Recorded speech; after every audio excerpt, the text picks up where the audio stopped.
नमस्कार मैत्रिणींनो, आजचा हा व्हिडिओ खूप खास आहे.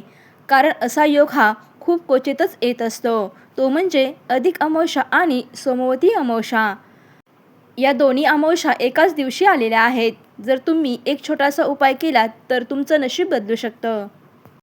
शास्त्रानुसार सोमवारी येणारी अमावस्या म्हणजेच सोमवती अमावस्या म्हटलं जातं आणि अधिक महिन्यातील अमावस्या ही अत्यंत शक्तिशाली मानली जाते. या दिवशी केलेले उपाय तुमच्या पितरांना शांती देतात, घरातील अडचणी दूर करतात आणि धन सुख समाधान वाढवतात. म्हणूनच मैत्रिणींनो, आजचा हा उपाय चुकवू नका. आज आपण पाहणार आहोत 33 पिठांच्या दिव्यांचे दीपदान. तुम्हाला माहिती आहे का 33 दिवे का लावतात? कारण हे 33 दिवे म्हणजेच 33 कोटी देवतांचे प्रतीक मानले जातात. या दिव्यांमुळे तुमच्या जीवनात सकारात्मक ऊर्जा येते आणि देवतांची कृपा तुमच्यावरती होते. चला तर मग बघूया हे दिवे कसे तयार करायचे. सर्वप्रथम आपल्याला हे दिवे तयार करण्यासाठी गव्हाचं पीठ लागणार आहे.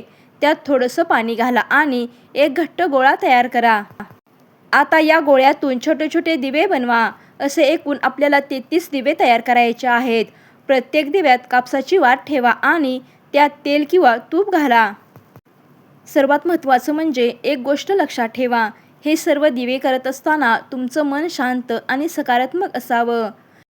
आता सर्वात महत्त्वाचा भाग म्हणजे दीपदान कसे करावे. यासाठी आपल्याला सकाळी लवकर उठायचं आहे. स्नान करून स्वच्छ कपडे परिधान करा. त्यानंतर आपल्याला देवघरामध्ये देवतांची विधिवत पूजा करून घ्यायची आहे आणि त्यानंतर हे आपल्याला 33 दिवे बनवायचे आहेत आणि हे 33 बनवलेले दिवे आपल्याला देवासमोर लावायचे आहेत.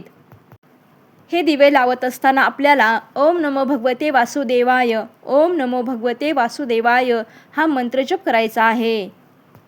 मनामध्ये सकारात्मकता, शांतपणे आणि प्रसन्न मनाने आपल्याला हे दिवे लावायचे आहेत. शक्य असेल तर पिंपळाच्या झाडाखाली तुम्ही हे दिवे लावू शकता किंवा नदीमध्ये सुद्धा दीपदान करू शकता. तुम्हाला जसे शक्य होईल तसे तुम्ही हे दीपदान करू शकता. परंतु सर्वात महत्त्वाचं म्हणजे दीपदान करत असताना ओम नमो भगवते वासुदेवाय नमः हा मंत्रजप आवर्जून करा. शेवटी मनापासून प्रार्थना करा, हे देवा, माझ्या घरात सुख शांती आणि समृद्धी येऊ दे. माझ्या कुटुंबाला आनंदी ठेव. सर्वात महत्त्वाचं म्हणजे हे दिवे सोडत असताना दिवे अर्धवट सोडू नका. घाईमध्ये ही पूजा करू नका आणि नकारात्मक विचार अजिबात ठेवू नका. तुम्ही जर हा उपाय पूर्ण श्रद्धा आणि विश्वासाने केला तर नक्कीच तुम्हाला फरक जाणवेल.